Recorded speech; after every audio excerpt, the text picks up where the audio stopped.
glad to be here. I've been obsessing lately about Donald Trump.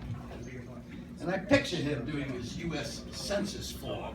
And when he gets down to race, he looks and he says white, black, brown, orange.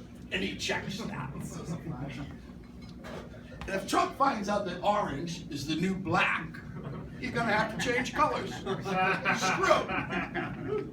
I found myself the other day Googling Donald Trump in a bathing suit. And what I surmise is that the man either can't swim or never goes swimming. No pictures of him. But if you Google melania, I think that's his wife's name, melania. Actually, I think that's a skin disorder of some sort. but if you Google Trump's wife, it's like a jackpot or a bonanza of bikini pictures, and they actually have one where she's laying stark naked on a bearskin rug, always a classy position. And I'm thinking, if she gets to be first lady, maybe that's her portrait right there. You know, I always think, how much money would an old, wrinkly, tabbed old fat guy have to marry a woman half his age who's a supermodel? I mean, if Trump was a high school history teacher in the Bronx, you think there's any chance he gets that woman? No way in hell. Even if he's like a sales executive, say he makes $250 grand, he's not even getting a sniff of that. But if he's a billionaire, right? And that's what Trump calls the art of the deal. Yeah. You know, I don't know much about Mrs. Trump's personality and stuff, but I suspect she has a very strong constitution to stop the gag reflex. I'm a history buff, and I've noted that many of the great leaders have been very well endowed. Oh, God. Napoleon, very popular in the salons of Paris and Versailles due to his length and girth. FDR, right? Franklin Delano Roosevelt, his legs weren't worth a shit, you know, the polio, but he was hung like a backwoodsman. And certainly we have George C. Patton, who used to brag that his dick is bigger than his horse's dick. And we've all seen horses' dicks.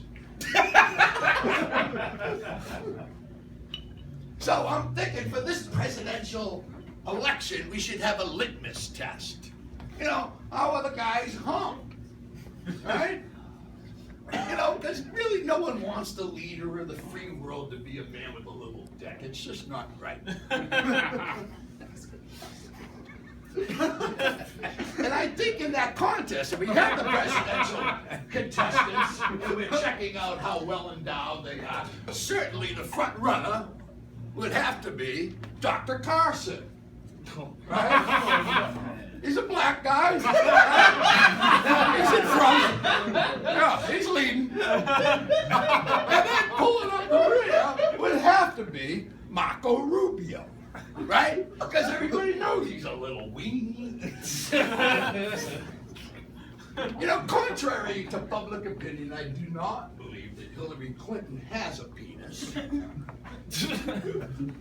But I guarantee you, out of all those candidates, she has the biggest balls. And don't fuck with Hillary. You could end up dead. Ask Vince Foster. You can't, because he ended up dead. So I'm really feeling the burn, baby. That's what I'm feeling, the burn, the revolution. And I like how it dovetails with, like, the legalization of marijuana all across this country, right? So I'm thinking, if I was his advisor, I say, hey, Bern, let's talk about legalizing marijuana on a federal scale. Right across the country. I mean, the economy would immediately pick up. You know, people in Appalachia and rural South down there, man, they'd be killing it, man, growing pot, right? prison population would just go way the hell down, right? Because people are so docile, they're too lazy to get out and commit crime. Unemployment might go up, right? Because, you know, if you got a pot dispensary down the street, you roll up a hooter, smoke it, watch a little Judge Judy and some cartoons. And you're happy. You're having a good life right there. But, you know, so